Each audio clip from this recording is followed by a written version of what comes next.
ప్రభువైన యేసుక్రీస్తు వారి పేరిట మీ అందరికీ శుభాభివందనాలు తెలియజేసుకుంటూ, సమయం నా ఎదురుగా ఉన్నటువంటి దాంట్లో నుంచి 11:25 అయింది. 11:25 అయింది. కనుక బైబిల్లో నుంచి దేవుని పనిలో నీ వయసు ఎంత అన్నటువంటి విషయాన్ని మనం ఆలోచిద్దాం.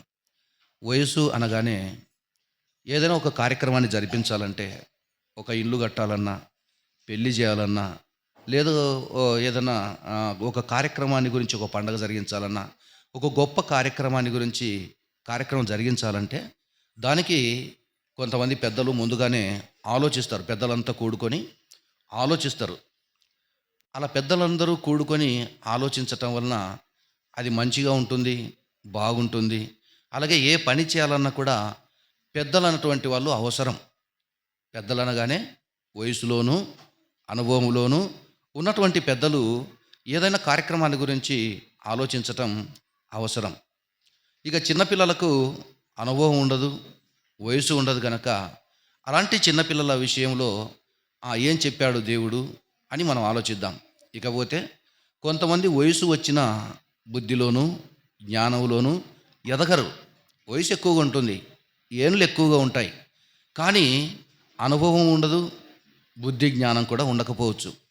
కొందరికి వయసు తక్కువగా ఉంటుంది, కానీ జ్ఞానంలోనూ బుద్ధిలోనూ చాలా ఎదుగుతారు. కాబట్టి దేవుడు కోరుకున్నటువంటి ఆ దేవుని పనిలో వయసు ఎంత అనేటువంటి విషయాన్ని మనం ఆలోచిద్దాం. ఉదాహరణకు కొంతమంది పెద్దలందరూ కలిసి ఏదో ఒక సంగతిని ఆలోచించుకుంటూ ఉన్నారు. అలాంటి ఆలోచిస్తున్నటువంటి పెద్దల యొద్దకు చిన్న పిల్లోడు వెళ్ళిపోయి ఏదైనా సలహా చెప్పాడు అనుకోండి, వాళ్ళు వింటారా? తీసుకుంటారమ్మా? పెద్దలు ఆలోచిస్తున్నటువంటి ఆ ఆలోచన ప్రదేశంలోకి వెళ్ళిపోయి, పెద్దల దగ్గరికి వెళ్ళిపోయి నేను ఆలోచన చెప్తాను అనగానే పిల్లలు మాట్లాడినా ఆలోచన తీసుకోరు. నీకెందుకు ఇక్కడ? పెద్దలు ఉండే చోట పిల్లలు ఉండొచ్చునా, వెళ్ళిపో, ఇది నీ విషయం కాదు, పో, చిన్నపిల్లల సంగతి కాదు, చిన్నపిల్లలు ఇక్కడ ఉండొద్దు, వెళ్ళిపోనాయనా అని చెప్పేస్తారు. కారణం ఏంటంటే వాడు మంచి ఆలోచన పరుడే అయినప్పటికీ, బుద్ధిమంతుడే అయినప్పటికీ వానికి ఏం చాలదు, వయసు లేదు గనక. మంచోడే, వయసులో చిన్నోడైనా బుద్ధి జ్ఞానం ఉంది ఆ పిల్లోనికి. కానీ ఆ పెద్దల దగ్గరికి వెళ్ళిపోతే వాళ్ళు వయసులోనూ అనుభవంలోనూ పెద్దలు గనక ఇతనికి వయసు లేకపోవటం చేత మంచి చెప్పినా కూడా తీసుకోరు, అతని మాటను గౌరవించరు. అలాగుననే దేనికైనా కూడా కొంత వయసు అవసరం. దేనికి వయసు అవసరం అంటే, వివాహం చేయాలనుకోండి, వయసు అవసరమా లేదా చెప్పండి? అవసరమే. అలాగే పెద్దలతో పోట్లాడాలనుకోండి, వయసు అవసరమా లేదా చెప్పండి? అవసరమే. అక్కడ అంటాడు ఒక మాట న్యాయాధిపతుల గ్రంథంలో, వయసు ఎంత అవసరం చూడండి. న్యాయాధిపతుల గ్రంథం 8వ అధ్యాయము 21వ వచనం. న్యాయాధిపతుల గ్రంథం 8వ అధ్యాయము 1వ వచనం. యోప్తా గారి కాలంలో జరిగినటువంటి విషయం అది. అప్పుడు ఎఫ్రాయిమీలు గిద్యోనుతో, నీవు మా ఎడల చూపిన మర్యాద ఎట్టిది? 8:21 న్యాయాధిపతుల గ్రంథం 8వ అధ్యాయము 21వ వచనం. అప్పుడు జెబహు సల్మన్నాలు గిద్యోనుతో ఏమంటున్నారంటే, అప్పటికే కాస్తాగండి, ఇక్కడ ఉన్నటువంటి జెబహు సల్మన్నాలు అనేటువంటి శత్రువులు గిద్యోనుకు దొరికారు. యోప్తానాను క్షమించండి, గిద్యోనుకు దొరికారు శత్రువులు. ఆ శత్రువుల పేర్లేంటి? జెబహు, సల్మన్నాలు. వీళ్ళిద్దరు కూడా ఈయన గిద్యోనుకు దొరికారు. దొరికిన తర్వాత గిద్యోను కొడుకుతో ఏమంటున్నాడంటే, రే నువ్వు వెళ్ళి ఖడ్గం తీసుకుని వాళ్ళని చంపేరా అని చెప్పేశాడు. గిద్యోను తన కొడుకుతో చెప్పాడు. అప్పుడు గిద్యోను కొడుకు వయసు చాలా చిన్నది. అప్పుడు ఈ సల్మన్నాలు ఏమంటున్నారంటే, జెబహు సల్మన్నాలు చదువు. అప్పుడు జెబహు సల్మన్నాలు, ప్రాయము కొలది నరునికి శక్తి ఉన్నది గనుక అన్నాడు. చూడండి, ప్రాయము కొలది నరునికి ఏముంటుంది? శక్తి ఉంటుంది. ప్రాయము కొలది నరునికి శక్తి ఉంటుంది అంటే ప్రాయం అవసరం శక్తికి. ఇక పోతే పరమగీతములు 8వ అధ్యాయము 8వ వచనం. పరమగీతములు 8వ అధ్యాయము 8వ వచనం. పరమగీతములు 8వ అధ్యాయము 8వ వచనం. మాకొక చిన్న చెల్లెలి కలదు, దానికి ఇంకను వయసు రాలేదు. వివాహ కాలము వచ్చినప్పుడు మేము దాని విషయమై ఏమి చేయుదుము అన్నాడు. అంటే వివాహం చేసుకోవాలంటే ఏం రావాలి? అక్కడ వయసు రావాలా. శక్తి రావాలంటే ఏం రావాలా? వయసు ఉండాలా. వయసును బట్టి శక్తి కలిగి ఉండును నరులకని అక్కడ చెప్పేశారు. న్యాయాధిపతుల గ్రంథము 8:21 తర్వాత పరమగీతముల్లో 8వ అధ్యాయము 8వ వచనంలో అక్కడేమంటాడంటే, మాకొక చిన్న చెల్లెలి కలదు, దానికి ఇంకను వయసు రాలేదు. దేనికోసం వయసు రాలేదు ఆమెకు? పెళ్లి చేద్దామనుకుంటే పెళ్లి చేసుకునేటంత వయసు ఈమెకు రాలేదు. అలాగే శత్రువుల మీద కాలు పెట్టి నరకటానికి గిద్యోను కొడుకుకు వయసు లేదు. వయసు లేదు కదా. అంటే వయసు ప్రతిదానికి అవసరం, అనుభవం అనేది ప్రతిదానికి అవసరం. అలాగని కొంతమంది వయసులో పెద్దవాళ్ళు అయినప్పటికీ జ్ఞానములో ఎదగరు, బుద్ధిలో ఎదగరు. కొంతమంది వయసు తక్కువ ఉంటుంది కానీ జ్ఞానములోను బుద్ధిలోను ఎదిగిన వాళ్ళుగా ఉంటారు. ఎందుకు ఈ వయసును తీసుకుంటున్నామంటే, వయసు అన్నటువంటిది కొంత అవసరం. వయసు ఎందుకు అవసరమో ఆలోచించుకుంటూ వెళ్దాం. అలాగే హెబ్రీయులకు రాసిన పత్రిక 5వ అధ్యాయము 14వ వచనాన్ని తీసుకుందాం. హెబ్రీయులకు రాసిన పత్రిక 5వ అధ్యాయము 14వ వచనం మాత్రం చదవండి.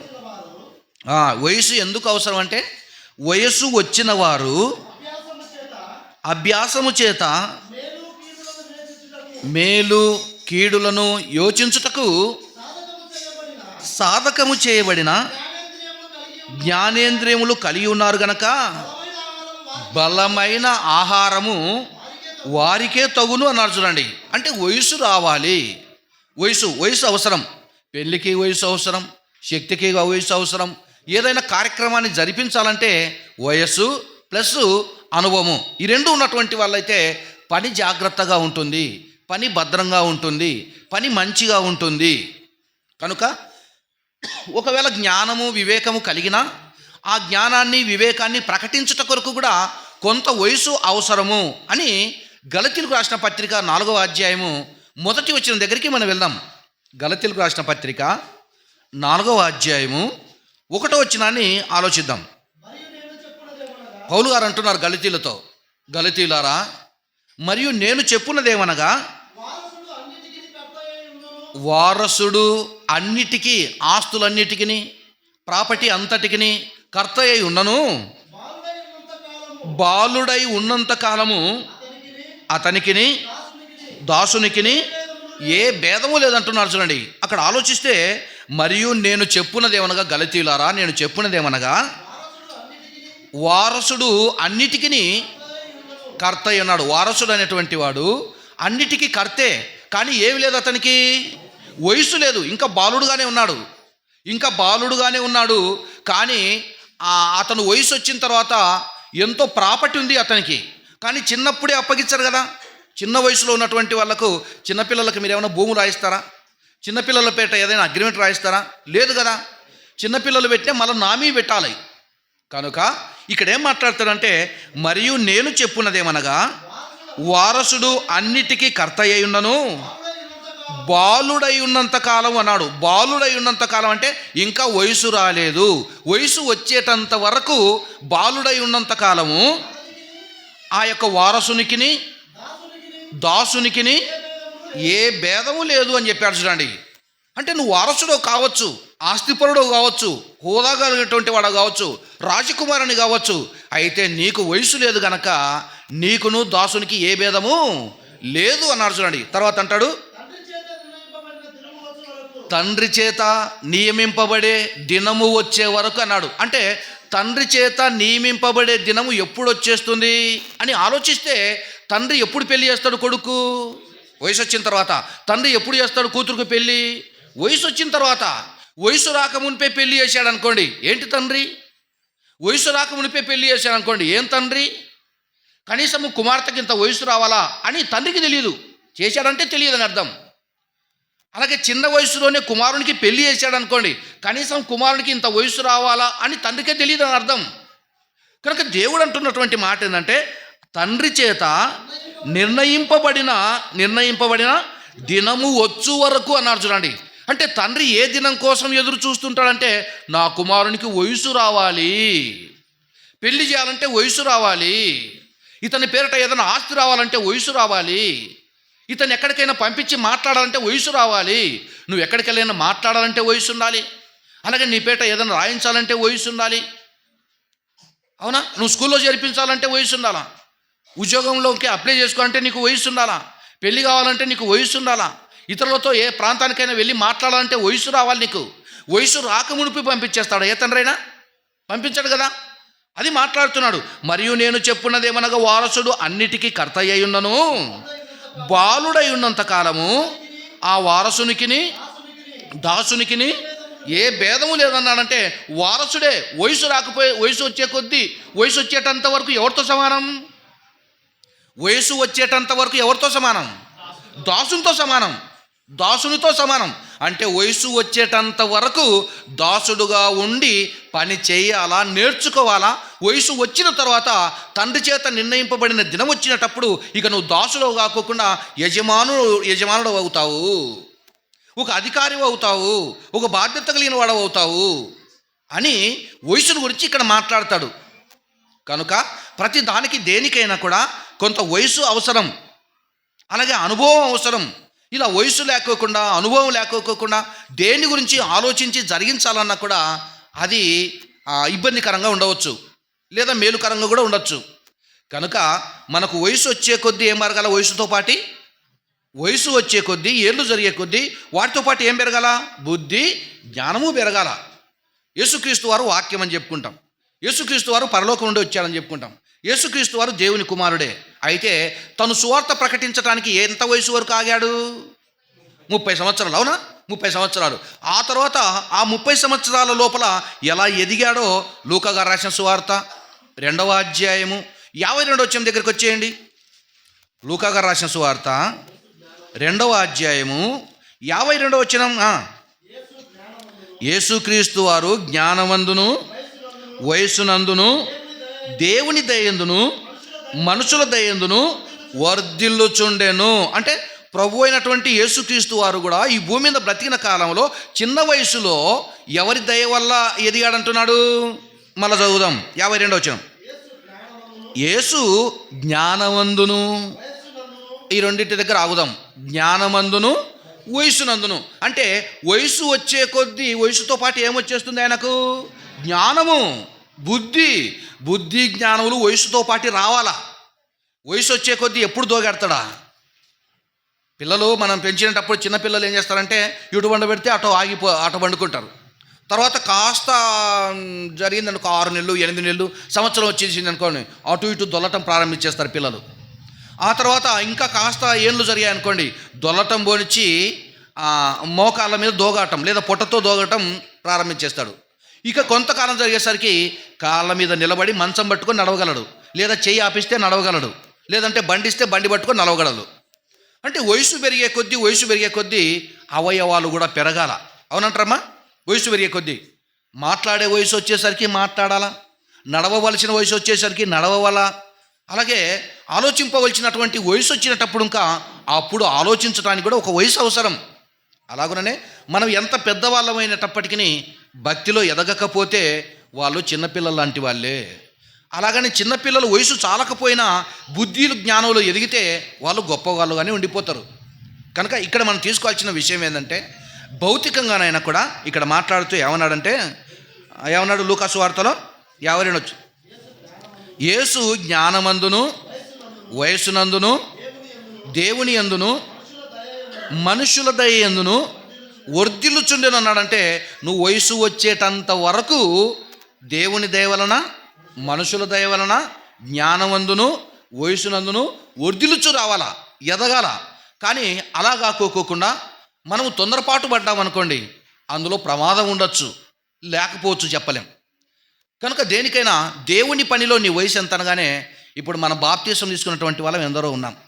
బాప్తీసం తీసుకునేటప్పటికి నీ వయసు 10 ఏళ్ళు కావచ్చు, అలాగే 7 ఏళ్ళు కావచ్చు, లేదంటే 30 ఏళ్ళు కావచ్చు, 40 ఏళ్ళు కావచ్చు. బాప్తీసం తీసుకున్నావు. బాప్తీసము తీసుకున్న తర్వాత ఆ దినము నుంటే నీకు జన్మదినం, నువ్వు తల్లిదండ్రుల గర్భాన పుట్టిన దినం ఒకటైతే, బాప్తిసం తీసుకున్న తర్వాత ఒక దినం ఉంటుంది. దాని గురించే మాట్లాడతారు కదా యోహాను సువార్త.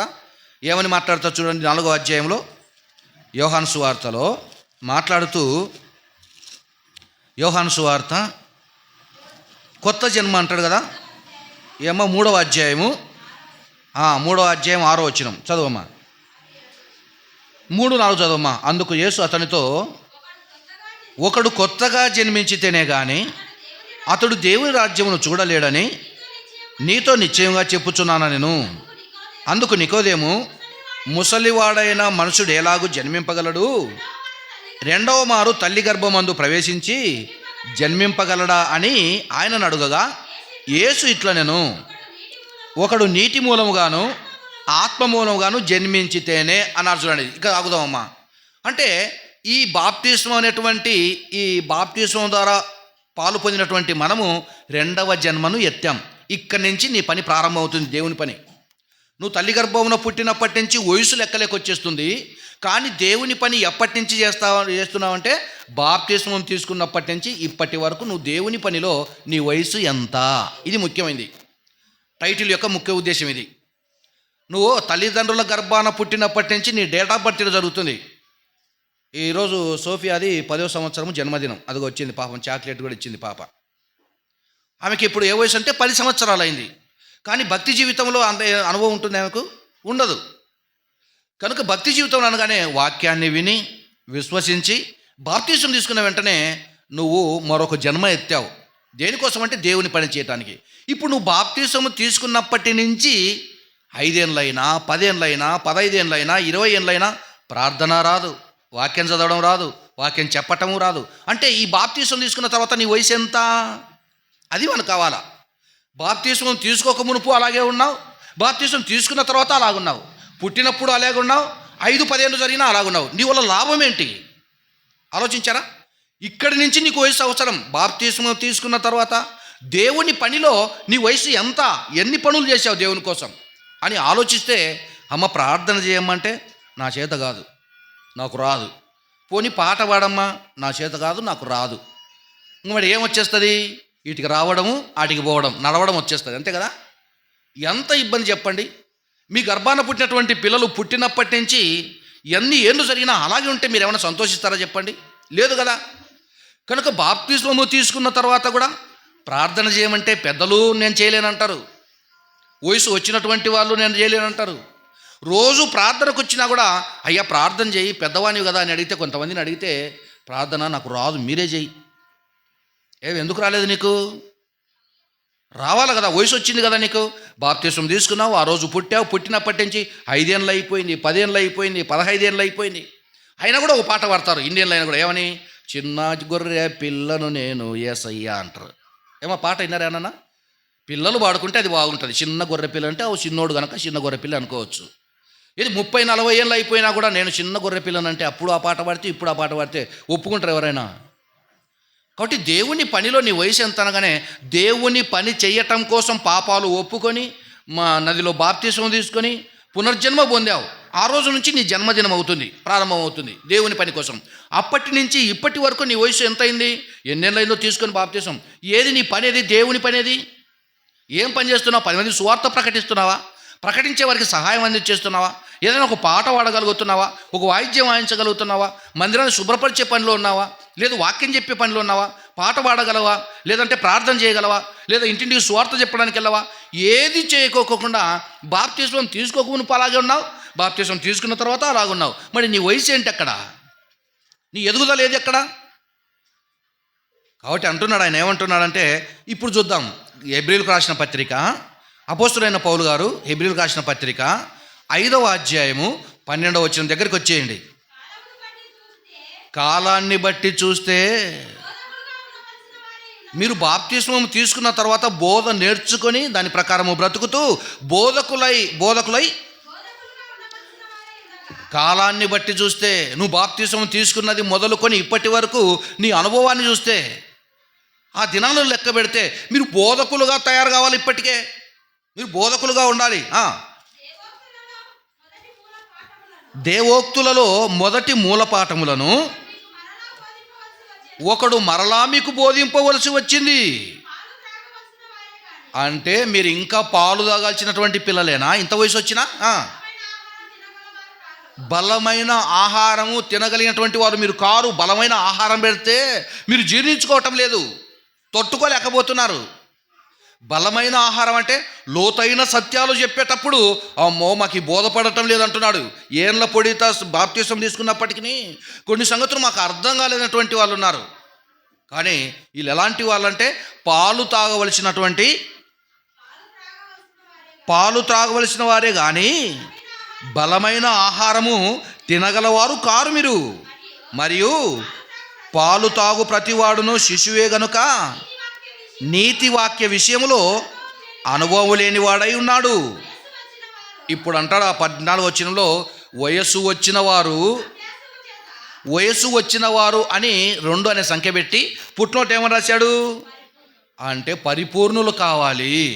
బాప్తిస్మం తీసుకున్న తర్వాత రోజులు, వారాలు, నెలలు, సంవత్సరాలు జరిగే కొద్దీ పరిపూర్ణతలోనికి రావాలా. కానీ బాప్తిస్మం తీసుకున్నప్పటికీ నీ ఎప్పట్లాగా అలాగ ఉండిపోతే ఎలా? కనుక దేవుని పనిలో నీ వయసు ఎంత? దేవుని పని చేయటం కోసం కదా బాప్తిస్మం తీసుకున్నావు. దేవుని పని చేయటం కదా వచ్చేసావు. దేవుని పని చేయటానికి రాకోకుండా దేవుని పని చేయకపోతే నీ వయసు ఎంత అప్పటికి? అంటే ఎదగటం లేదు, నువ్వు బతుకులో ఎదగటం లేదు. మాట్లాడతాడు, వయసు వచ్చినటువంటి వారు అనగానే పరిపూర్ణులు కావాలి. పరిపూర్ణులైనటువంటి వారు అభ్యాసము చేత మేలు కీడులను వివేచించుటకు సాధకము చేయబడిన జ్ఞానేంద్రియములు కలిగి ఉన్నారు గనుక బలమైన ఆహారము వారికే తగును అన్నాడంటే వయస్సు వచ్చినటువంటి వాళ్ళు దేంట్లో అనుభవం కలిగి ఉన్నారు? వయస్సు వచ్చిన వారు అభ్యాసము చేత మేలు కీడులు వివేచించుటకు అన్నారు. చూడండి, అంటే వయస్సు రావాలి. పుట్టినప్పటి నుంచి పెరిగేటంత వరకు వయసు ఎలా వచ్చేస్తుందో అలాగనే బాప్తిసం తీసుకున్నది మొదలుకొని రోజులు, వారాలు, నెలలు, సంవత్సరాలు జరిగే కొద్దీ పరిపూర్ణతలోనికి ఎదగాల. మొదటి సంవత్సరం కాస్త నీళ్ళు గిల్లో పోసారు, కాస్త పాలు దాపారు. ఆ తర్వాత సంవత్సరం దాటిపోయింది, కాస్త అన్నం పెట్టేస్తారు. ఆ తర్వాత అన్నం పెట్టేది కూడా అయిపోయింది, కాస్త కూరలు కలిపి పెట్టేస్తారు. ఆ తర్వాత చిన్నగా ముక్కలు తినిపించేస్తారు, మాంసాన్ని. అయిపోయి పెద్దోడు అయిపోయాడు. అన్ని ఆహార పదార్థాలు తీసుకొని తిని ఆరగించగలిగేటువంటి బలమైన ఆహారం తీసుకోవడానికి పరిపూర్ణుడైపోయాడు. కానీ ఎదగకపోతే బలమైన ఆహారం నీకు పెట్టినా నువ్వు అరిగించుకోలేవు, కక్కేస్తావు, అరగదు నీకు. కారణం ఏంటంటే నువ్వు బలమైన ఆహారం తీసుకునే స్థితిలోనికి, ఆ వయసులోనికి, ఆ అనుభవంలోనికి రాలేకపోతున్నావు అని మాట్లాడుతూ వయసు పై వచ్చినంలో 12వ వచనంలో కాలమును బట్టి చూస్తే మీరు బోధకులుగా ఉండవలసిన వారై ఉండగా దేవోక్తులలో మొదటి మూలపాఠములను ఒకడు మీకు మరలా బోధింపవలసి వచ్చెను. మీరు పాలు త్రాగవలసిన వారే కానీ బలమైన ఆహారము తినగలవారు కారు అంటున్నారు. చూడండి, కనుక ఈ పాఠం మనకు చెప్పేటువంటి విషయం ఏంటంటే వయసు అవసరము, అనుభవము అవసరము. కనుక వయసులోను అనుభవంలోను సాధకం చేయబడినటువంటి వాళ్ళై ఉండాలని కోరుకుంటూ 14వ వచనంలో వయసు వచ్చిన వారు అభ్యాసము చేత మేలు కీడులను వివేచింపగలరు అన్నారు. చూడండి, వయసు అనగానే ఏ వయసు అని ఆలోచిస్తే తల్లి గర్భాన పుట్టింది మొదలుకొని వయసును తీసుకోవచ్చు. అలాగే బాప్తిసం తీసుకున్న తర్వాత కూడా వయసును తీసుకోవచ్చు. తల్లి గర్భం ఉండి పుట్టినప్పటి నుంచి నువ్వు చిన్నపిల్లలు బాగా నేర్చుకున్నారనుకోండి, బైబిల్లో తగిన వయసు వచ్చేసరికి ఇంచుమించు 18, 15, 20 సంవత్సరాలు వచ్చేసరికి బాగా ఆరితేరిపోతారు. కొంతమంది చిన్నప్పటి నుంచి నేర్పేవాళ్ళు లేక చెప్పేవాళ్ళు లేకపోతే పెద్దలైనప్పటికీ ప్రార్థన చేసేది చేత కాదు, పాట పాడేది చేత కాదు, వాక్యం చెప్పేది చేత కాదు, నేర్చుకోరు. కనుక అలాంటి వాళ్ళతో ఎలా చెప్పండి అని చెప్పేసి దేవుడు అడుగుతున్నాడమ్మా. అడుగుతూ మరొక మాట చూద్దాం. ఏమండి, వయసు వచ్చిన తర్వాత ఇంతకు చిన్న పిల్లలకు, పెద్దలకు లేదా వయసు వచ్చిన వారికి, వయసు రాని వారికి తేడా ఏంటంటే పెద్దలైతే చెడిపోయిన దాన్ని బాగు చేస్తారు, భద్రపరుస్తారు. చిన్నపిల్లలు అయితే బాగున్న దాన్ని కూడా పాడు చేసేస్తారు, బాగున్న దాన్ని కూడా. ఉదాహరణకు మన ఇంట్లో చిన్నపిల్లలకు ఏవేవో కొన్ని ఆట బొమ్మలు ఇస్తామమ్మా, ఇచ్చేస్తాం. నువ్వు తెచ్చేటప్పుడు ఎలా ఉంటుంది? అది ఒక కారు కావచ్చు, లేదంటే ఇతర వస్తువులు కావచ్చు, ఒక బాలు కావచ్చు, ఆడుకునే ఆటలు ఉంటాయమ్మా. 100 రూపాయలు పెడతాం, 1000 రూపాయలు పెట్టేస్తాం, ఆడుకోవటానికి తెచ్చిస్తాం బొమ్మలను. వాడు చిన్నపిల్లడు ఇంకా దాన్ని ఏం చేస్తారు చెప్పండి మీరు? ఏమా ఇరగొడతాడు, చెడగొట్టేస్తాడు, దాన్ని చింద్రవందనం చేసేస్తాడు, మొత్తం పాడు చేసేస్తాడు. ఎందుకంటే వాడు చిన్నపిల్లోడు గనక వాడు ఆడుకోవటానికి ఏదైనా వస్తువులు తెచ్చేస్తే వాడు వయసులో చిన్నోడు గనక వాడు ఏం చేస్తాడంటే దాన్ని పాడు చేసేస్తాడు. అలా పాడు చేసిన దాన్ని మళ్ళీ తిరిగి ఎవరు రిపేర్ చేయించుకొని వచ్చేస్తారు? వయసులో పెద్దోళ్ళైనటువంటి వాళ్ళు. అంటే వయసులో చిన్నోళ్ళైనటువంటి వాళ్ళు బాగున్న దాన్ని పాడు చేసేస్తారు. వయసులో పెద్దోళ్ళైనటువంటి వాళ్ళు ఏం చేస్తారంటే పాడైన వాటిని బాగు చేసి భద్రపరుస్తారు. అర్థమైంది కదమ్మా? చిన్నపిల్లలైతే, వయసు రాని వాళ్ళైతే వస్తువులన్నిటినీ పాడు చేసి విసిరేస్తారు. పెద్దలైతే వాటిని రిపేర్ చేసి సమకూర్చి భద్రపరుస్తారు. ఇది వయసుకున్నటువంటి తేడా. కనుక చిన్నపిల్లలు అలాంటి చేయలేరు.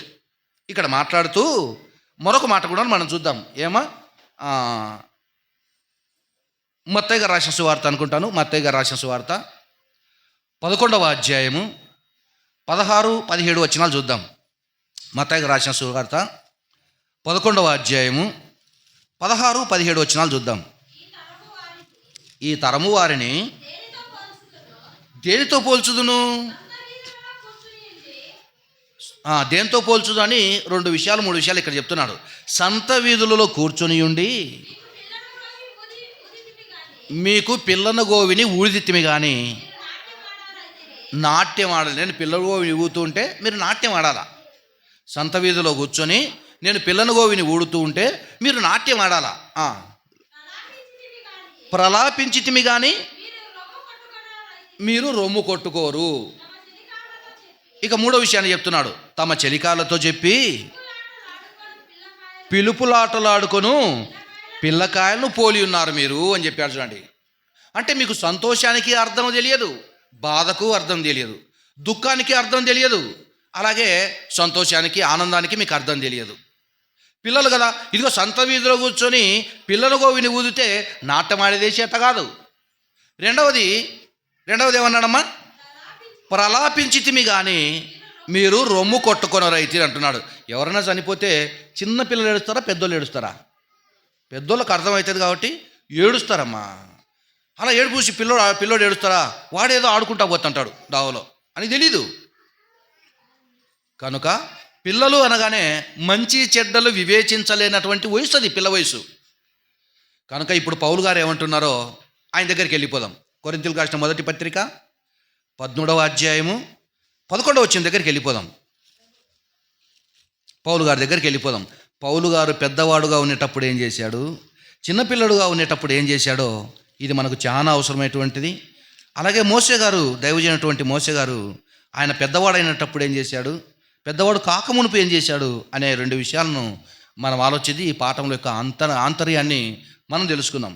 కొరింథీయులకు రాసినటువంటి మొదటి పత్రిక 13వ అధ్యాయము 23వ వచనం చదవమ్మా. కొరింథీయులకు రాసినటువంటి మొదటి పత్రిక 13వ అధ్యాయము 11వ వచనం. 13-11 అయినా కొరింథీయులకు రాసిన మొదటి పత్రిక లేదా? అదే కదా మరి, ఎందులో లేదంటున్నారు? కొరింథీయులకు రాసినటువంటి మొదటి పత్రిక 13వ అధ్యాయము 11వ వచనం చదవమ్మా. నేను పిల్లవాడనై ఉన్నప్పుడు, ఎవరు మాట్లాడుతున్న మాటమ్మా ఇది? పౌలు గారు కొరింథీయులతో మాట్లాడుతున్నాడు అప్పటి కాలంలో. ఓ కొరింథీయులారా, నేను పిల్లవాడనై ఉన్నప్పుడు పిల్లవాని వలె మాట్లాడాను, పిల్లవాని వలె తలంచి తిని, పిల్లవాని వలె యోచించి తిని అంటున్నారు. చూడండి, నేను పిల్లోడిగా ఉండేటప్పుడు పౌలు గారు అంటున్నారమ్మా. అపోస్తలుడైన పౌలు గారు మాట్లాడుతూ నేను పిల్లవాడనై ఉన్నప్పుడు పిల్లవాని వలె మాట్లాడాను, పిల్లవాని వలె తలంచాను, పిల్లవాని వలె యోచించి తిని అంటున్నారు. చూడండి, పిల్లలు అంతే కదమ్మా చేసేది. పౌలు గారు కూడా ఏమంటున్నాడంటే నేను పెద్దవాడను కాకమునుపు పిల్లవాడనై ఉండేటప్పుడు నేనేం చేశానంటే, నేను పిల్లవాడనై ఉండేటప్పుడు పిల్లవాని వలె మాట్లాడాను, పిల్లవాని వలె తలంచాను, పిల్లవాని వలె యోచించాను అంటున్నాడు. ఇంతకు పిల్లవాడైనటువంటి అపోస్తుడైన పౌలు గారు పిల్లవాడుగా ఉండేటప్పుడు ఏం చేశాడు? బాప్తిస్మం పొందక మునుపు ఏం చేశాడు? అది ఇక్కడ రాసుకోవాలి మీరు, టర్నింగ్ పాయింట్ ఇది. ఇప్పుడు మనం చెప్పుకున్నాం జన్మను గురించి. తల్లి గర్భంలో పుట్టినటువంటి బర్త్డే ఒకటైతే, బాప్తిస్మం తీసుకున్న తర్వాత బర్త్డే ఒకటి. ఇప్పుడు అపోస్తులైన పౌలు గారు బాప్తిస్మం తీసుకోక మునుపు భక్తిలో లేడు, జీరో. కానీ బాప్తిస్మము తీసుకున్న తర్వాత దేవుని పనిలో ఎంత కొనసాగాడు? బాప్తిస్మం తీసుకోక మునుపు చిన్న వయసులో ఉన్నటువంటి ఆయన ఏం చేశాడు అనేది మీ దగ్గర విశదపరుస్తున్నాను. 14వ అధ్యాయము 11 వచ్చిన మళ్ళా, నేను పిల్లవాడనై ఉన్నప్పుడు పిల్లవాని వలె మాట్లాడి తిని, పిల్లవాని వలె తలంచి తిని, పిల్లవాని వలె యోచించి తిని అన్నారు. చూడండి, అంటే పిల్లవాడుగా ఉండేటప్పుడు తలంచి యోచించి ఏం చేశాడో ఒక్కసారి మన బైబిల్లోనే చూద్దాం. అంటే నేను పిల్లవాడను. బాప్తిస్మము తీసుకోక మునుపు, దేవుని పనిలో ఎదగక మునుపు నేను పిల్లవాడను. బాప్తిస్మము తీసుకున్న తర్వాత, పెద్దవాడను అయిన తర్వాత అప్పుడు నేనేం చేశాను అని పౌలు గారు వివరిస్తూ, ఇప్పుడు మనము అపోస్తుల కార్యములు దయచేసి 8వ అధ్యాయము 3వ వచనం దగ్గరికి వచ్చేయండి. సౌలైతే ఇంటింటా వచ్చి పురుషులను స్త్రీలను ఈడ్చుకొని పోయి చెరసాలలో వేయించి సంఘమును పాడు చేస్తున్నాడు. ఎప్పుడు? పిల్లవాని వలె ఉండేటప్పుడా, పెద్దవాడైనప్పుడా? పిల్లవాని వలె. బైబిల్లో సత్యము తెలీదు, నాకు తెలియదు అప్పుడు. ఎందుకంటే ఆ బాప్తిస్మము తీసుకోక మునుపు నేను చిన్నపిల్లలాగా ప్రవర్తించాను. సంఘము యొక్క విలువ నాకు తెలియదు. ప్రభువైన యేసుక్రీస్తు వారిని గురించినటువంటి సంగతులు నాకు తెలియవు. కనుక నేనేం చేశానంటే, అక్కడ మాట్లాడుతూ 8వ అధ్యాయం కదమ్మా, 8వ అధ్యాయము 3వ వచనం చదవమ్మా. సౌలైతే ఇంటింటా వచ్చి పురుషులను స్త్రీలను ఈడ్చుకొని పోయి చెరసాలలో వేయించి సంఘమును పాడు చేస్తున్నాడు. చూడండి, ఏం చేస్తున్నాడు? సంఘాన్ని పాడు చేస్తున్నాడు. అంటే ఈయన వయసు ఎంత? ఇంట్లో గలాసులు ఇసిరేస్తాడు, వాని వయసు ఎంత? పెద్దోళ్ళు వేస్తారా? చెంబులు ఇసిరేస్తాడు, వాని వయసు ఎంత? చిన్న వయసు. ఆటబొమ్మలు ఇసిరేస్తాడు, వాని వయసు ఎంత? చిన్న వయసు. అపోస్తులైన పౌలు గారు కూడా సత్యము తెలియక మునుపు, ప్రభువైన యేసుక్రీస్తునందు అనుగ్రహించిన రక్షణ తెలియక మునుపు ఆయన చిన్నపిల్లవాడు. కనుక ప్రభువైన యేసుక్రీస్తు వారు తన రక్తం ఇచ్చి సంపాదించిన సంఘాన్ని ఆయన ఏం చేసేవాడు అని ఆలోచిస్తే అంటున్నాడు అక్కడ 8:1 నుంచి, ఆ కాలమందు యెరూషలేములో సంఘమునకు గొప్ప హింస కలిగినందున అపోస్తులు తప్ప అందరూ కూడా యూదయ సమరయ దేశములకు చెదిరిపోయిరి.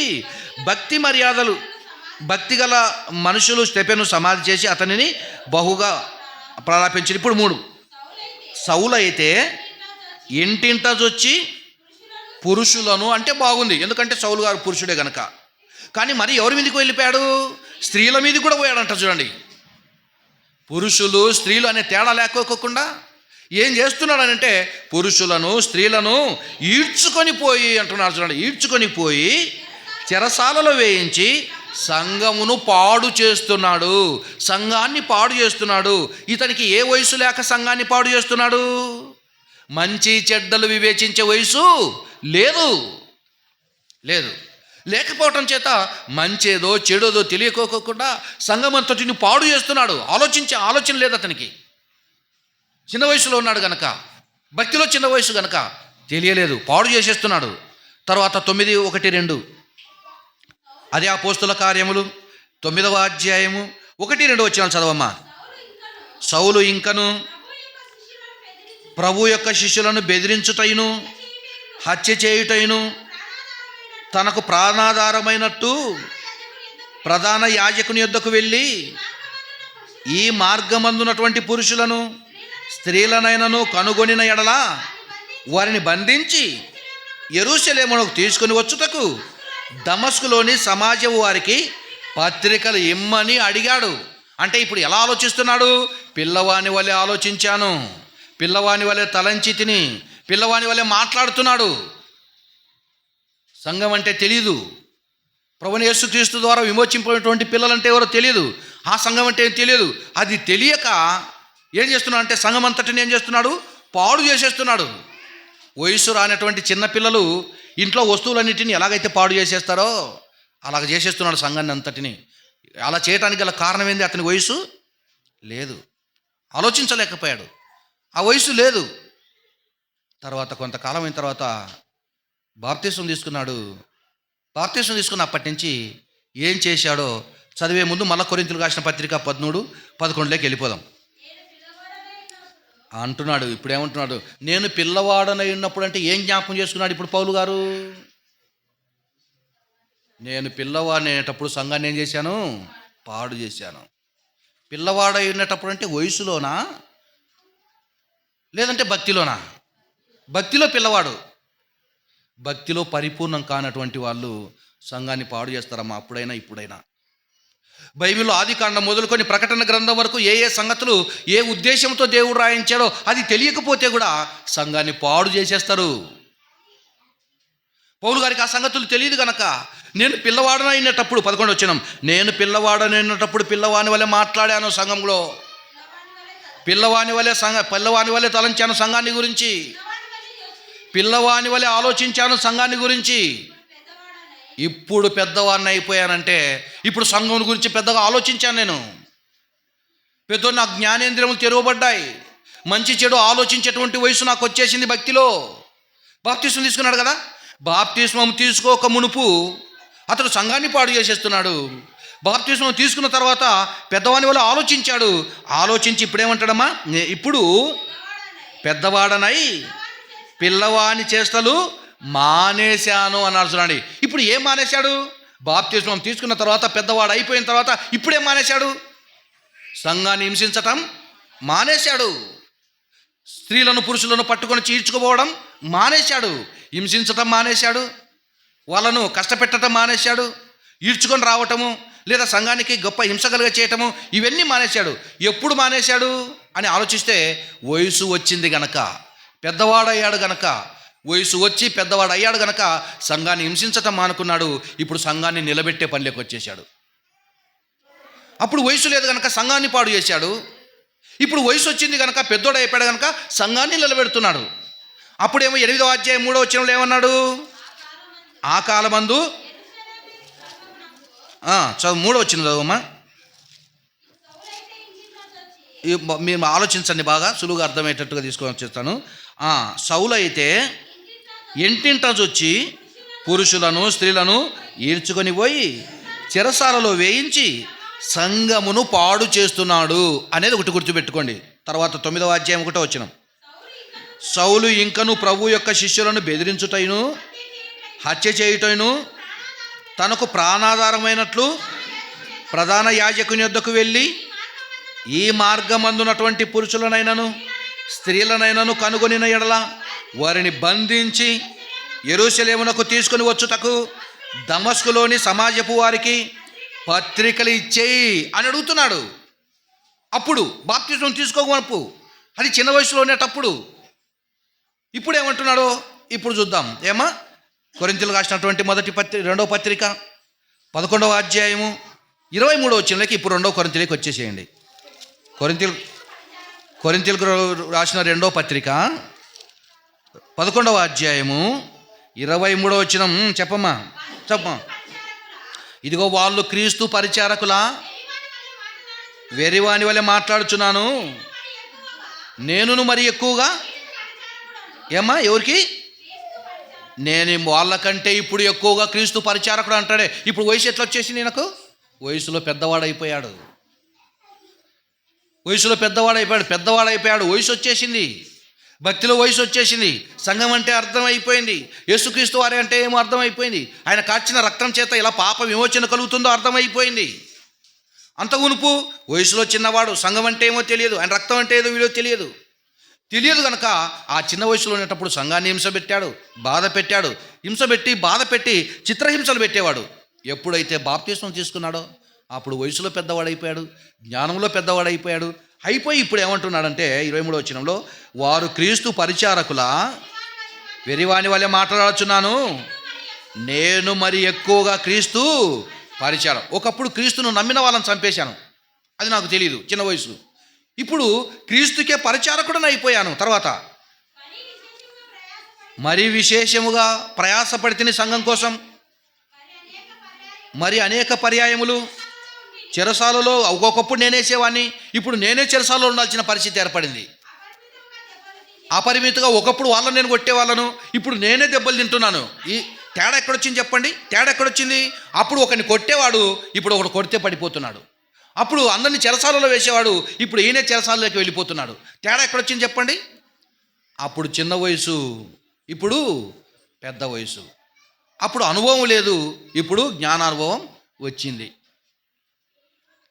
కనుక బైబిల్లో కొన్ని సంగతులు తెలియనప్పుడు ఏం చేయాలో తెలియదు, ఎందుకు చేయాలో తెలియదు, ఎప్పుడు చేయాలో తెలియదు. కనుక దేనికైనా కూడా ఒక పెళ్లి కార్యక్రమం జరిపించినా, ఇంటి కార్యక్రమం జరిపించినా, ఒక పంచాయతీ చేసినా, లేదో ఇతరులతో మాట్లాడాలన్నా దానికి ఒకటి వయసు అవసరము, రెండవది అనుభవము అవసరం. వయసు అనుభవం లేకోకుండా పని సాగించావనుకోండి, ఇదిగో ఈయన ఇలా అలాగే చేశాడు, నేను చిన్నపిల్లవాడిగా ఉన్నాను, చిన్నపిల్లలాగా ఆలోచించి సంఘాన్ని అంతా పాడు చేసేసాను, చిన్నపిల్లలాగా మాట్లాడేటువంటి వాడిని చిన్నపిల్లలాగా తలంచేశాను, ఇప్పుడు నేను పెద్దవాడిని అయిపోయాను. పెద్దవాడిని అయిపోయిన తర్వాత క్రీస్తు పరిచారకులలో వాళ్ళకంటే ఎక్కువగా చేసేస్తున్నాడు. ఇంకా ప్రాముఖ్యమైనటువంటి మాట అదే అపోస్తుల కార్యములు చూద్దాం. అపోస్తుల కార్యములు 21వ అధ్యాయము 13వ వచనం దగ్గరికి వచ్చేయండి. 21:13. అపోస్తుల కార్యములు 21వ అధ్యాయము 13వ వచనంలోకి వచ్చేసరికి ఆయన ఏమంటున్నాడు చదవమ్మా. పౌలు మీరెందుకు, ఆయన ఇక పని ముగించుకొని సభలలోనికి విచారించడానికి వెళ్ళిపోతున్నాడు. చంపాలన్న ఉద్దేశం చేత అక్కడ ఉన్నటువంటి శాస్త్రులు, పరిచయులు, అలాగే యూదులు వాళ్ళను ఆయనకు అప్పగించాలని తీసుకొని వెళ్ళిపోతున్నారు. అలా వెళ్ళిపోయేటప్పుడు ఆయనతో పాటు ఉన్నటువంటి వాళ్ళు, ఆయన మాటలను బాగా తెలుసుకున్నటువంటి వారు, ఆయన పరిచర్యలు ఇచ్చిన వాళ్ళు ఏడుస్తున్నారు. ఇక మా దగ్గరికి నువ్వు రావు కదా, నిన్ను తీసుకెళ్ళిపోయి చంపేస్తారేమో వాళ్ళు అని చెప్పేసి ఆయన దగ్గర వాక్యాన్ని నేర్చుకున్నటువంటి వాళ్ళు, ఆయనతో పాటు పరిచర్య చేసినటువంటి వాళ్ళు, ఆ అపోస్తులైన పౌలు గారు వెళ్ళిపోతూ ఉంటే బాగా ఏడుస్తున్నారు. ఆ ఏడుస్తునేటప్పుడు పలికినటువంటి మాట ఇది. చదవమ్మా ఇప్పుడు. పౌలు మీరెందుకు మీరు ఏడ్చి నా గుండెలు బద్దలు చేసేదరేలా? అపోస్తులైనటువంటి పౌలు అయినటువంటి నేనైతే ప్రభు అయిన యేసు నామము నిమిత్తము యెరూషలేములో బంధింపబడుటకు మాత్రమే కాకుండా చనిపోవటానికి కూడా నేను సిద్ధంగా ఉన్నాను అంటున్నాడు. చూడండి, అప్పుడేమన్నాడు? ఆ 8వ అధ్యాయం 3వ వచనంలో, 9వ అధ్యాయం 1-2 వచనంలో ఏం చేశాడు? ప్రభు నామాన్ని, ప్రభు నమ్మినటువంటి వాళ్ళను, ఆ మార్గంలో నడిచే వాళ్ళని, సంఘాన్ని పాడు చేసి చంపేసేటువంటి వాడు చెరసాల్లో వేసి. ఇప్పుడు ఏమంటున్నాడు? ఎంత మార్పు జరిగింది చూడండి. అంటున్నాడు అక్కడ మాట్లాడుతూ, మీరు ఏడ్చి నా గుండె బద్దలు చేసేదరేలా? నేనైతే ప్రభు అయిన యేసు నామము నిమిత్తం, ఒకప్పుడు ప్రభు అయిన యేసుక్రీస్తు నామము చెప్తే ఆ నామాన్ని చెప్పిన వాళ్ళందరినీ చంపేసేవాడిని, ఆ నామాన్ని చెప్పినటువంటి వాళ్ళందరినీ చిత్రహింసలు చేసేవాడిని, ఆ నామాన్ని ఎవరైనా పలికితే వాళ్ళని ఈడ్చుకొని వచ్చి జైల్లో వేసేవాడిని. ఇప్పుడైతే ఆ నామము నిమిత్తము యెరూషలేములో బంధింపబడుటకు మాత్రమే కాక చనిపోవట కూడా నేను సిద్ధంగా ఉన్నాను అంటున్నాడంటే, ఇప్పుడు ఏమయ్యాడంటే ఆయన వయసులో పెద్దోడైపోయాడమ్మా. పెద్దవాడైతే ఇలా ఆలోచిస్తాడు. చిన్నవాడు కనుక ఏం ఆలోచించాడు? సంఘాన్ని హింసించే పనులకు వెళ్ళిపోయాడు. పెద్దవాడు అయిపోయిన తర్వాత ఏం చేస్తున్నాడు? సంఘాన్ని సమకూర్చి కట్టడానికి ప్రయత్నం చేస్తున్నాడు. కనుక అలా వాక్యంలో బాప్తిస్మం తీసుకున్న నాటి నుండి వాక్యంలోను భక్తిలోను ఎదిగితే సంఘాన్ని కడతావు, సంఘం కోసం పనిచేస్తావు, సంఘంలో కొనసాగుతావు. వాక్యం తెలియకపోతే, సత్యం తెలియకపోతే సంఘాన్నే హింస చేస్తావు, సంఘాన్నే పాడు చేసేస్తావు. అది మన టైటిల్ ఏంది? దేవుని పనిలో. ఇప్పుడు మీ వయసు ఎంత? పాడు చేసే వయసా, బాగు చేసే వయసా? ఇప్పుడు మీ వయసు ఎంత? ప్రార్థన చేసే వయసు ఉందా? వచ్చేసిందా? వాక్యం చెప్పే వయసు వచ్చేసిందా? పాటలు పాడే వయసు వచ్చేసిందా? లేదంటే పరిచర్యకు సహకరించే వయసు వచ్చేసిందా? లేదా అలాగే ఉండిపోయారా?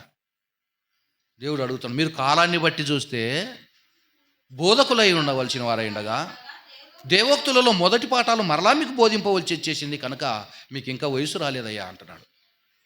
నాకు తెలిసి ఇన్ని మంచి పాఠాలు చెప్తూ ఉంటే అర్థం కానటువంటి పరిస్థితి. ఎంత లోతైన సత్యాలు మీకు తెలుసునమ్మా, ఎంత లోతైన సత్యాలు ఇవి. అలాగే మోషే గారి దగ్గరికి ఒకసారి వెళ్ళిపోదాం.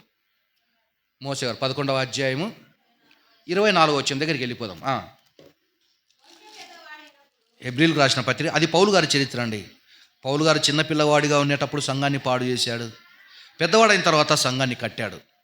సంఘం కోసం పనిచేశాడు, ప్రాణాలు అర్పించడానికి సిద్ధమైపోయాడు. అలాగే మోషే గారి చరిత్రలోనికి వెళ్ళిపోతే పాత నిబంధనలోంచి కొత్త నిబంధనలో హెబ్రీయులకు రాసిన పత్రిక 11వ అధ్యాయము 24వ వచనం చదవమ్మా. మోషే పెద్దవాడైనటప్పుడు విశ్వాసమును బట్టి ఐగుప్తు ధనము కంటే క్రీస్తు విషయమైన నింద గొప్ప భాగ్యమని ఎంచుకొని అన్నాడంటే, ఎప్పుడు ఎంచుకున్నాడు? పెద్దవాడైనటప్పుడు. పెద్దవాడైనటప్పుడు అంటే ఎంత వయసు వచ్చింది అప్పటికి? అపోస్తుల కార్యములు వద్దాం, ఇది ఇలాగ ఉంచండి. హెబ్రీయులకు రాసిన పత్రిక 11:24 పెట్టి అపోస్తుల కార్యములు 7వ అధ్యాయము 23 చక్కగా రాసుకోండి, అపార్థం చేసుకోవద్దు. మీరు జాగ్రత్తగా వింటే బాగుంటుంది, జాగ్రత్తగా రాసుకుంటే బాగుంటుంది. లేదంటే ఈ మాటలే అపార్థం అయిపోతాయి.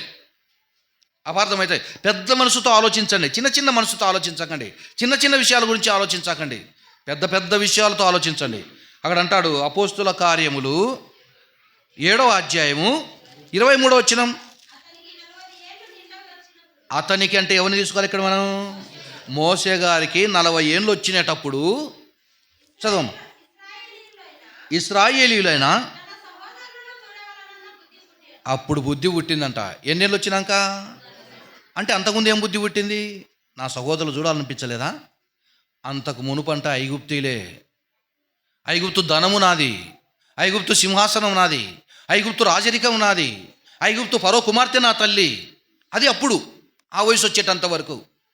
ఎప్పుడైతే వయసు వచ్చేసిందో అప్పుడు అర్థమైపోయింది మోషే గారికి. అప్పుడు ఏమని అర్థమైపోయింది? అది మనం చదవాలి ఇప్పుడు. ఈ 7:23 చదువుకొని తర్వాత వెళ్దామమ్మా. 7:23 మళ్ళా. మోషే గారికి 40 ఏళ్ళు నిండ వచ్చినప్పుడు ఇశ్రాయేలీయులైన తన సహోదరులను చూడవలెనన్నా బుద్ధి పుట్టెను అన్నారు. చూడండి, అంటే 40 సంవత్సరాల లోపు ఆ బుద్ధి పుట్టలేదా? వయసు వచ్చిన తర్వాత ఆలోచిస్తున్నాడు. నీకు వయసు వచ్చి పెళ్ళి చేసి పిల్లలు పుడితే అప్పుడు ఆలోచించావు, అమ్మో నాకు ఇల్లు కట్టుకోవాలా, నేను అంతో ఇంతో సంపాదించుకోవాలా, నా పిల్లలకు పెళ్ళి చేయాలా, నా బిడ్డకు కార్యక్రమాలు జరిపించాలా. అప్పుడు నీకు వయసు వచ్చేసింది. వయసు వచ్చింది కనుక అవి ఆలోచించావు.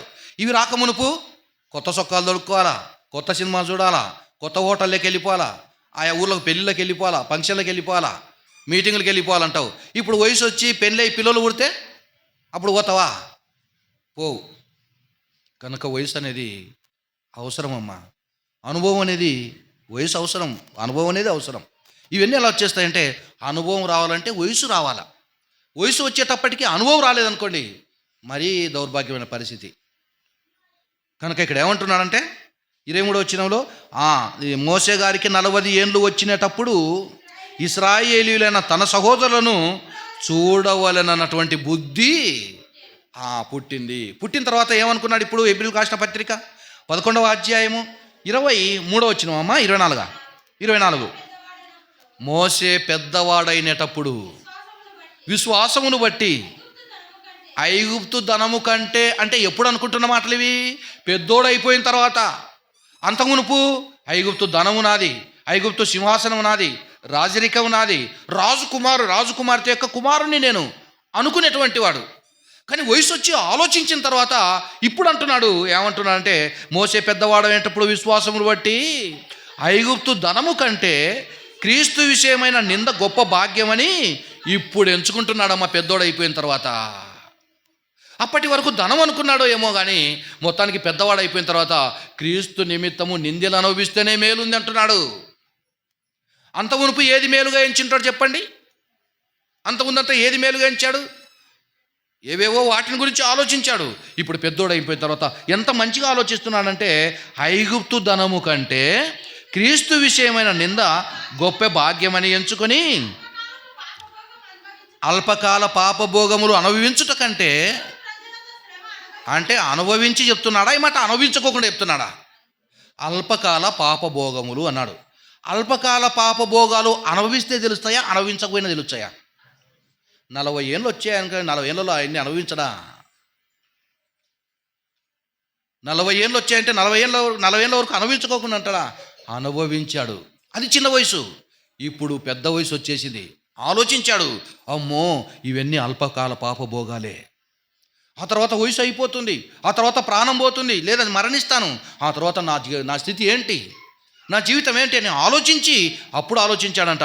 ఐగుప్తు ధనము కంటే క్రీస్తు విషయమైనటువంటి నింద అనుభవించుట గొప్ప భాగ్యమని ఎంచుకొని అల్పకాల పాప భోగములను అనుభవించటం కంటే దేవుని ప్రజలతో శ్రమ అనుభవించుట మేలని యోచించి ఫరో కుమార్తె యొక్క కుమారుడనని అనిపించుకున్నటకు అప్పటి నుంచి నేను ఒప్పుకోనమ్మా, నీ కొనుక్కుని కాదు, నేను దేవుని కుమారునమ్మా, దేవుని పని కోసం వచ్చానని నాకు ఇప్పుడు అర్థమైందమ్మా. అప్పటి వరకు నీ కుమారుని అనిపించుకున్నాను, ఈ సింహాసనమే నాదనుకున్నాను, ఈ రాజరికం తర్వాత నాకే వచ్చేదనుకున్నాను, ఈ ధనము ధాన్యము బంగారు వజ్ర వైడూర్యాలు ఇదంతా నాదనుకున్నాను. కానీ ఇప్పుడు నాకు అర్థమైపోయింది, నాకు పెద్దోడైపోయాను కనుక నేను అర్థమైపోయింది నాకు అని చెప్పేసి ఫరో యొక్క కుమార్తె యొక్క కుమారుడును అనిపించుకున్నటకు ఒప్పుకోలేదు. ఎందుకు ఒప్పుకోలేదనగా అతడు ప్రతిఫలముగా కలగబోవు బహుమానం అందు దృష్టి ఉంచెను అని చెప్పారు. చూడండి, చిన్నపిల్లలకు ఒరే కానకబుడ్లు ఎత్తి పెట్టుకోరంటే ఎంత తెచ్చారు చెప్పండి? 500 అట్టెచ్చరా? ఏం వేస్తారు? చిన్న చిన్న వేసేస్తారు, చిన్న. అప్పటికి వానికి అది పెద్ద ఆస్తి. కాస్త పెద్దోడైన తర్వాత 100, 500 అవి వేసేస్తారు. అలాగనే ఆ రోజు అపోస్తలుడైన పౌలు గారు చిన్న వయసులో ఉండేటప్పుడు సంఘాన్ని పాడు చేసుకుంటూ వచ్చాడు, వాళ్ళని హింస పెట్టాడు, తర్వాత పెద్దోడు అయిపోయాడు, దానికోసం నా ప్రాణమైనా ఇచ్చేస్తానంటున్నాడు. అలాగే మోసే గారు ఆయనకు 40 ఏళ్ళు రాక మునుపు ఆయన ఎలాగో జీవించుకుంటూ వచ్చేసాడు. 40 సంవత్సరాలు వచ్చిన తర్వాత వయసు ఎక్కువైపోయింది, అనుభవం వచ్చేసింది. అప్పుడు అనుకుంటున్నాడు ఐగుప్తు ధనం కంటే దేవుని ప్రజలైనటువంటి ఇశ్రాయేలుతో క్రీస్తు విషయమైనటువంటి నింద గొప్ప భాగ్యమని అప్పుడు ఎంచుకున్నాడమ్మా. ఇప్పుడు మన వయసు ఎంత చెప్పండి? పుట్టినప్పటి నుంచి వయసు తీసుకుంటావా? సరే, నీ ఇష్టం. అలాగే బాప్తిసం తీసుకునేటప్పటి నుంచి వయసు తీసుకుంటావా? నీ ఇష్టం. బాప్తిసం తీసుకున్న తర్వాత నేను జ్ఞానంలో బుద్ధిలో ఎదగలేనంటావా? అలాగైతే నీకు దేవుడు ఒక వరం లాంటి మాట ఇచ్చాడు. ఏంటంటే, ఇంత వయసు వచ్చినా కూడా మీరు ఇంకా పెద్దగా ఆలోచించలేకపోతున్నారంటే, ఇంత వయసు వచ్చిన తర్వాత, ఇంత కాలం అయిపోయిన తర్వాత ఇంకా మీరు ఆలోచించలేకపోతున్నారంటే మీకు ఒక మాట చెప్పాడు మనందరికీ. ఏం మాట చెప్పాడు? యాకోబు గారు రాసిన పత్రిక 1వ అధ్యాయము చూద్దాం. యాకోబు గారు రాసిన పత్రిక 1వ అధ్యాయము 5వ వచనం దగ్గరికి వచ్చేద్దాం. మీలో ఎవనికైనాను వయసు వచ్చినాక కూడా జ్ఞానం కొద్దుగా ఉందా? వయసు వచ్చినా కూడా, నీకు వయసు వచ్చేసింది కదా, వయసుతో పాటు ఏం రావాలా? బుద్ధి జ్ఞానం రావాలా. అలాగే వయసు వచ్చే కొద్దీ కాళ్ళు చేతులు అన్ని అవయవాలు పని చేయాలా, పెరగాలి. అవి కూడా వయసు వచ్చే కొద్దీ బాడీ కానించి పైకే పెరిగిన కాళ్ళు పెరగకోకుండా పొట్టోడు అయిపోతావు. వయసు వచ్చే కొద్దీ ఆ వయసుతో పాటు అవయవాలు కూడా ఎదగాలి కదా. అలాగనే మీలో ఎవనికైనాను జ్ఞానము కొదువుగా ఉన్న ఎడలా అతడు దేవుణ్ణి అడగాల. వయసు వచ్చిన తర్వాత కూడా నీకు జ్ఞానం లేదా? అలాగైతే దేవుణ్ణి అడగమన్నాడు. అడిగితే అప్పుడు అది అతనికి అనుగ్రహింపబడును. ఆయన ఎవరిని గద్దింపక అందరికీ ధారాళంగా ఇచ్చేస్తాడు. వయసు వచ్చిన తర్వాత బుద్ధిలో జ్ఞానంలో ఎదగకపోతే అలాంటి వాళ్ళు ఎవరు ఉంటే అడగండి అంటున్నాడు. అలాగే నేను ఛానల్లో అడిగానమ్మా, బైబిల్ నాకు అర్థం కావటం లేదు. ఒకనాడు తలుపు వేసుకొని ప్రార్థన చేస్తున్నాను, దేవుడా తండ్రి బైబిల్ అర్థం కావటం లేదు నాయన తండ్రి అని చెప్పేసి. అలా అర్థం కాదనేటప్పుడు ఒక సేవకుడు వచ్చి తలుపు తీశాడు అతడు. ఎందుకంటే బయట గడవేయలేదు. నేను చేసే ప్రార్థన అతనికి వినపడిందో ఏమో తెలియదు, కానీ అతడు తలుపు తీసేసి నాయన బైబిల్ చదివేసేనా అని చెప్పేసి చెప్పాడు. ఆయన ఎవరో కాదు, కూలూరు యోహానయ్య గారు. కూలూరు యోహానయ్య వచ్చేవాడు కదా మన మధ్యకు పరిచయం చేయడానికి, పెద్ద ఆయన వచ్చేవాడు. పేరు కూడా చెప్తున్నాను, ఆయన వచ్చినటువంటి విషయం కూడా. అలాగా అనేక సార్లు నేను బైబిల్ చదివి ఆ తర్వాత నా అనుదిన ప్రార్థనలు కూడా మీరు కూడా వింటుంటారు. బైబిల్ మాకు అర్థమయ్యేటట్టు చేయండి తండ్రి అని, బైబిల్ మాకు బోధపడేటట్టుగా చేయండి తండ్రి. బైబిల్ అర్థం కాకపోతే సంఘాన్ని పాడు చేసేస్తారు, బైబిల్ అర్థం అయితే సంఘాన్ని నిలబెట్టి అభివృద్ధి చేసుకుంటారు. బైబిల్ అర్థం కాకపోతే సంఘాన్ని పాడు చేస్తారు. పౌలు గారు అలా చేశారా? చేసేసాడు.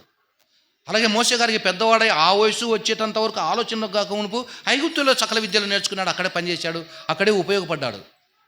కనుక దేవుని పిల్లలారా, ఎవరికైనా మీలో జ్ఞానం కొదువుగా అయినలా అతడు దేవుని అడగవలేను. కీర్తనల గ్రంథం 90వ అధ్యాయము 12వ వచనంకి వచ్చేద్దాం.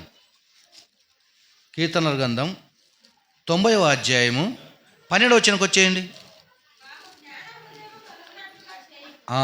మనం అడగాల. ఏమని అడగంటే, మాకు జ్ఞాన హృదయము కలుగునట్లుగా చేయుము. మా దినములు పుట్టింది మొదలుకొని ఇప్పటికి ఏ వయసు వచ్చామో ఆ దినాలు లెక్కించుటకు మాకు నేర్పు. నా వయసు ఇంత వచ్చేసింది, ఏంటి ఇంకా జ్ఞానంలో ఎదగలేకపోతున్నానే? వయసు 10 ఏళ్ళు, ఒకటో తరగతిలో ఉంటే ఉంటారు అర్థం చెప్పండి. వయసు 10 ఏళ్ళు వచ్చినాయమ్మా. 10 ఏళ్ళ వయసు వచ్చేసరికి ఏ క్లాసులో ఉండాలా? 5వ తరగతిలో ఉండాలా. ఇంకా ఒకటో తరగతి చేర్పిస్తే ఎదిగినాడనా లేదనే? కనుక ఆయన అంటున్నాడు, కీర్తన గ్రంథం 9వ అధ్యాయం 12వ వచనంలో మాట్లాడుతూ, కలిగిందని చేస్తున్నాడా, కలగాలని చేస్తున్నాడా? నాకు కలగాల, జ్ఞానం లేదు ప్రభువా. ఇంత వయసు వచ్చేసింది, నాకు జ్ఞానం లేకపోతున్నాను. వయసు ఏమో వచ్చేసింది, కానీ ఇతరులతో నీ వాక్యం పంచుకోలేకపోతున్నాను. వయసు వచ్చేసింది, కానీ పాట పాడలేకపోతున్నాను. వయసు వచ్చేసింది, కానీ ప్రార్థన చేయలేను, పాటలు పాడలేను, వాక్యము చదవలేను, వాక్యము చెప్పలేను, దేవుని పనిలో దేంట్లో ఎదగలేకపోతున్నాను. కనుక నా దినాలు లెక్కించడం సాయం చేయి అంటున్నాడు. చదువమ్మా మాటను. మాకు జ్ఞాన హృదయము కలుగునట్లుగా చేయుము. మా దినములను లెక్కించుటకు మాకు నేర్పించు. మాకు ఎన్ని సంవత్సరాలైనాయి, నేను ఇప్పుడు ఏ ఈడులో ఉన్నాను, ఏ వయసు వచ్చేసింది, తర్వాత వచ్చేటువంటి దినాల్లో ఎలాగైపోతాను అని మాకు నేర్పించు నాయన. మేము చిన్నపిల్లలుగా ఉండి నీ పని చేయలేకపోతున్నాం. మాకు జ్ఞానం ఇచ్చి వయసులో పెద్దోళ్ళని చేయి, అనుభవంలో పెద్దోళ్ళని చేయి. కనుక వయసు వచ్చిందని చెప్పేసి మనము అడిగితే దేవుడు ఇచ్చేస్తాడమ్మా, అడిగితే దేవుడు ఇచ్చేస్తాడు. చివరిగా 1-2 మాటలు చదువుకొని మనం మూవీ చేసుకుందాం. ఏమ్మా? యోహాను గారు రాసినటువంటి మొదటి పత్రిక, యోహాను గారు రాసిన మొదటి పత్రిక 3వ అధ్యాయము 16వ వచనం దగ్గరికి వెళ్ళిపోదాం. ఆయన మన నిమిత్తము తన ప్రాణం పెట్టాడు గనుక దీని వలన ప్రేమ ఇట్టిదని తెలుసుకొనుచున్నాము. మనము కూడా సహోదరుల నిమిత్తము మన ప్రాణం పెట్టబద్దులమై ఉన్నాము అన్నాడు. కనుక వయసు, ఇప్పుడు మన టైటిల్ చెప్పండి. దేవుడి పనిలో నీ వయసు ఎంత? సంఘాన్ని కట్టే వయసా, సంఘాన్ని పాడు చేసే వయసా? బాప్తిస్మం తీసుకున్న తర్వాత సంఘాన్ని డెవలప్మెంట్ లేదా వృద్ధి చేసుకునేటువంటి పనిలో ఉన్నావా, లేదా ఉన్న సంఘాన్ని కూడా నాశనం చేసే వయసులో ఉన్నావా? మీరు చెప్పండి. పౌలు గారు చిన్నవాని వలె ఆచరించింది ఏమన్నాడమ్మ అక్కడ కొరింథీయులకు రాసిన పత్రికన? నేను పిల్లవాడనైనటప్పుడు పిల్లవాని వలె మాట్లాడాను, పిల్లవాని వలె దళించాను, పిల్లవాని వలె యోచించాను అన్నాడు. అలాగే చేశాడు. పిల్లవాని వలె ఏం చేశాడు? సంఘం అంతటిని చేసేసాడు. ఆ తర్వాత పెద్దవాడైన తర్వాత ఏం చేశాడు? ఏమన్నా 2వ కొరింథీయులకు రాసిన పత్రిక 11:23లో వారు క్రీస్తు పరిచారకులా? వెరివాని వలె మాట్లాడుతున్నాను. ఎందుకు వెరివాని వలె మాట్లాడుతున్నాను అన్నాడు? ఒకప్పుడు క్రీస్తు సంఘాన్ని హింసించారు, ఇప్పుడు క్రీస్తు సంఘం కోసమే పని చేస్తున్నాను. ఇది ఎరి కదా? ఏంది ఒకప్పుడు క్రీస్తు నామాన్ని, ఆయన నామం చెప్తేనే పాడు చేసేటువంటి వాడు, ఇప్పుడేంది ఆయన నామం కోసం చనిపోతానంటాడు, నేను ఆయన కంటే ఎక్కువగా పరిచారం చేస్తున్నా అంటున్నాడు. ఎరేమన్నా పట్టిందా అని అనుకుంటా. కాబట్టి ఎరిగా మాట్లాడుచున్నాను, నేనును మరి ఎక్కువగా క్రీస్తు పరిచారకుడను, మరి విశేషముగా ప్రయాసపడుతున్నాడు. దేనికోసం ప్రయాసపడుతున్నాడు? అనేకులకు వాక్యాన్ని చెప్పి ఆ వాక్యం విని స్వీకరించినటువంటి వాళ్ళను ఒక చోట చేర్చి, ఇది ఈ ప్రాంతంలో ఉన్నటువంటి సంఘం, ఇది కొరింథీలో ఉన్న సంఘం, ఇది గలతీలో ఉన్నటువంటి సంఘం, ఇది ఎఫెసులో ఉన్నటువంటి సంఘం, ఇది ఫిలిస్తీలో ఉన్నటువంటి సంఘం, ఇది తెస్సలోనిక ఉన్నటువంటి సంఘం. అంతేగాని తెస్సలోనిక అయినటువంటి ఊరు పేరు, సంఘం మాత్రం క్రీస్తు సంఘం. అది ఎక్కడ ఏ ప్రాంతాలలో ప్రభు నమ్మేటువంటి వాళ్ళు ఉన్నా వాళ్ళు కూడుకునేటువంటి వాళ్ళందరినీ కలిపి మాట్లాడేటంటే క్రీస్తు సంఘము. ఎందుకంటే క్రీస్తే మన కోసం ప్రాణం పెట్టాడు కనుక దేవుని పిల్లలరా, దేవుని పనిలో నీ వయసు ఎంత అనగానే మీరు పరిచయం చేసేటువంటి పిల్లలు బైబిల్లో గొప్ప వాళ్ళు అయిపోతే వయసులో కూడా గొప్ప వాళ్ళు అయిపోయిన వాళ్ళే. ఒకవేళ వయసు ఎక్కువగా ఉండి బైబిల్లో లేదా భక్తిలో ఎదగలేదనుకోండి, మీరు ఇంకా చిన్నపిల్లలే. కనుక మీరు ఏ వయసులో ఉన్నారో నాకు తెలియదు. నా వయసు అయితే ఇది, దేవుని పనిలో కొనసాగిపోతున్నాను. మీరు ఎక్కడున్నా కూడా దేవుని పనిలో కొనసాగండి. అలా దేవుని పని చేస్తూ సంఘ అభివృద్ధి కోసము, అలాగే సంఘ పరిచర్య కోసము సహకరిస్తే మీరు పెద్దోళ్ళు, లేదు దాన్ని నాశనం చేసేస్తే మీరు పిల్లోళ్ళు. అందుకే ఏం చేయాలంటే పిల్లలు ఏదైనా పాడు చేశారనుకోండి, ఏమనుకుంటారు? పిల్లోళ్ళు లేరా పాపం, పోనీలేరా అని అంటారు. కొడతారా, చంపుతారా? కనుక సంఘంలో ఏమన్నా తెలియక ఏదైనా చేస్తే పోనీలే పిల్లోళ్ళు అని నేను అనుకుంటాను, అంతే. నాకు ఈ సత్యం తెలుసు కనుక నాకు ఈ సత్యం తెలియదు కనుక ఎవరైనా ఏదైనా చేస్తే పిల్లోడు సంఘం యొక్క స్థితి తెలియదు కనుక అలా చేస్తాడు అనుకుంటాను.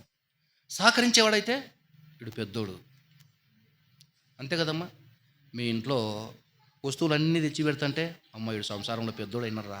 పెళ్ళి కాకముందే కొంతమంది పిల్లలు అమ్మ బాణ తెచ్చమ్మా, బీరో తెచ్చమ్మా, ఫ్రిడ్జు తెచ్చమ్మా, కుక్కర్ తెచ్చమ్మా అంటారు. అంటే అప్పుడు ఏమనుకుంటారు చెప్పండి? అమ్మ నా తోడైనమ్మ కొడుకు పెద్దోడైపోయినాడు.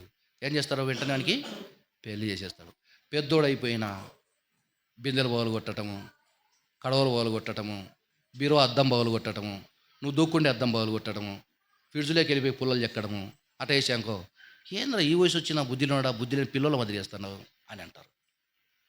నేను కూడా అట్లే అనుకుంటాను. మీరు అందరూ వస్తుంటారు కదా, వచ్చినప్పుడు సంఘానికి సహకరించే వాళ్ళు ఉంటారు. ఈయన కాస్త అర్థమైపోయింది పెద్దోడు అవుతున్నాడు అనుకుంటాను. సంఘానికి బాధ పెట్టారనుకోండి, తెలుగు పిల్లోడు అనుకుంటాను. మీరేమనుకుంటారు చెప్పండి? మీకేమన్నా నేను చిన్నపిల్లల్లో పనిచేశానమ్మా, చేశానా చెప్పండి? కనుక దేవుని పనిలో నీ వయసు ఎంత మీరే ఆలోచించుకోండి. మీ వయసు ఏ వయసులో ఉన్నారో. ఆరాధనలోకి వెళ్ళిపోదాం. చిన్న ప్రార్థన చేసుకుని ఆరాధనలోకి వెళ్ళిపోదాం.